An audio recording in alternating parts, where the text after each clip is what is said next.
Bismillahirrahmanirrahim. Assalamualaikum warahmatullahi wabarakatuh. Alhamdulillahi rabbil alamin. Wabihi nasta'in ala umuri dunya waddin.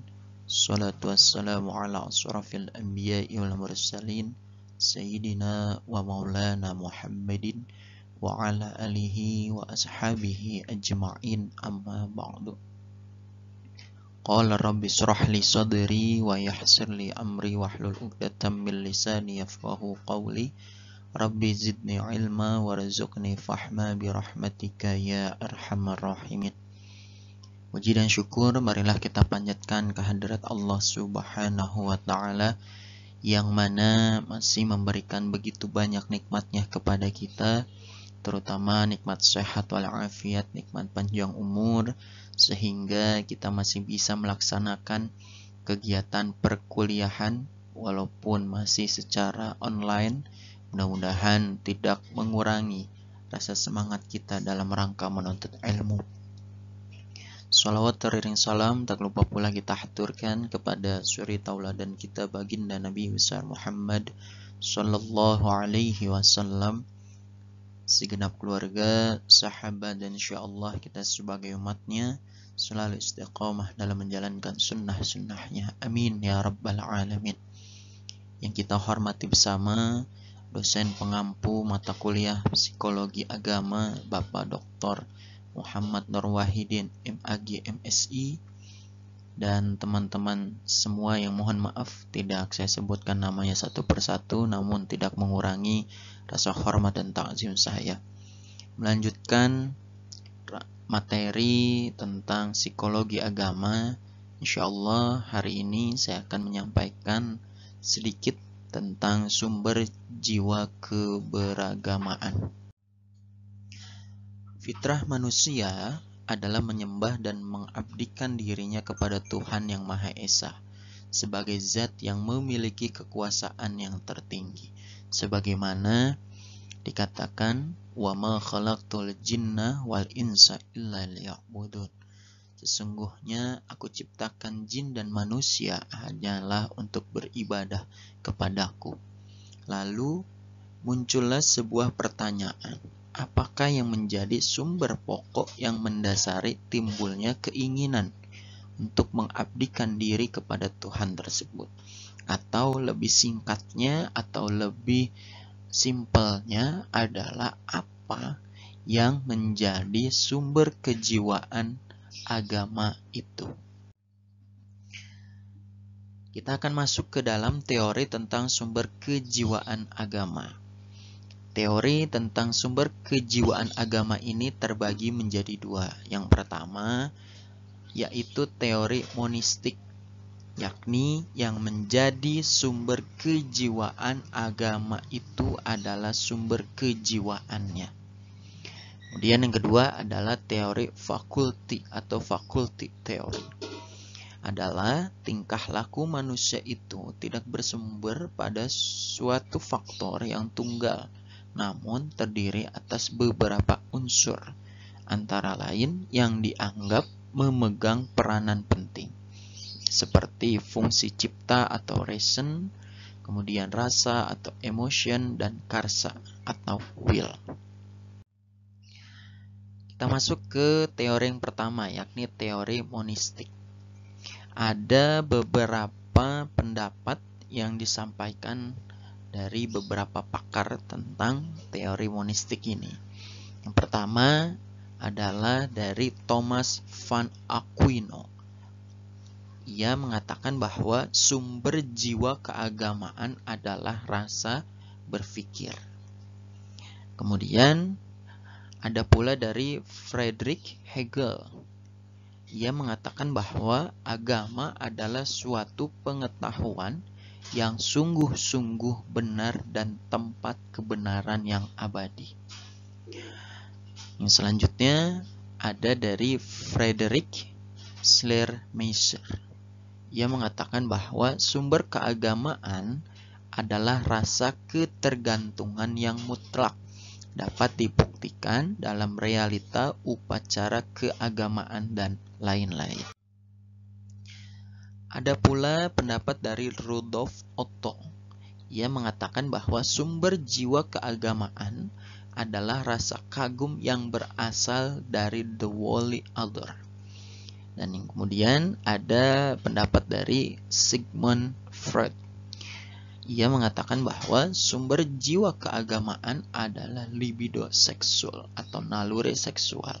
Dari ini maka timbul ide tentang ketuhanan dan keagamaan.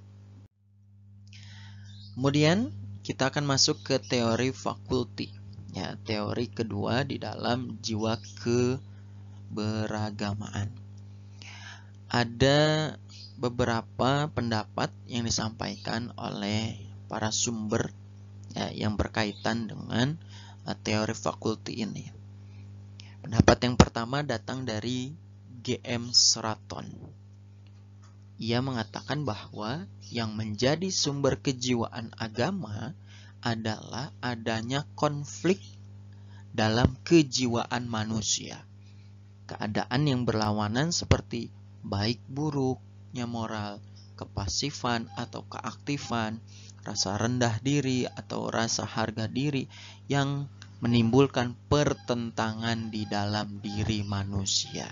Jadi memang bisa dibilang menurut pendapat dari G.M. Stratton ini berkaitan dengan kita punya hawa nafsu. Kalau hawa nafsu kita bisa kita kendalikan, maka kita akan bisa melakukan hal-hal yang baik.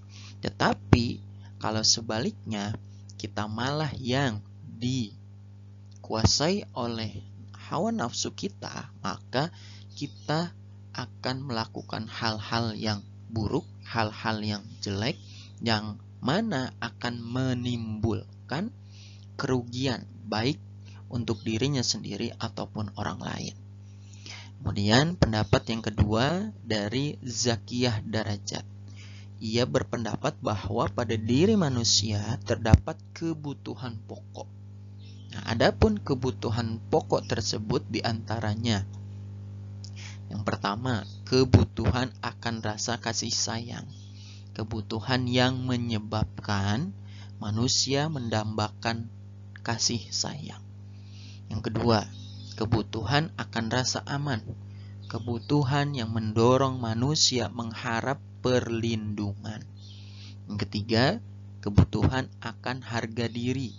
Kebutuhan yang bersifat individual yang mendorong manusia agar dirinya dihormati dan diakui oleh orang lain. Yang keempat adalah kebutuhan rasa bebas. Kebutuhan yang menyebabkan seseorang bertindak secara bebas untuk mencapai situasi dan kondisi yang menurut ia menjadi kondisi yang nyaman. Ada pula pendapat dari W.A. Thomas. Ia berpendapat bahwasannya yang menjadi sumber kejiwaan agama itu ada 4. Yang pertama adalah security atau keselamatan. Yang kedua adalah recognition atau penghargaan. Yang ketiga adalah response atau ditanggapi, dan yang keempat ada new experiment, pengetahuan dan pengalaman baru. Kita berbicara tentang sumber kejiwaan agama dalam pandangan Islam.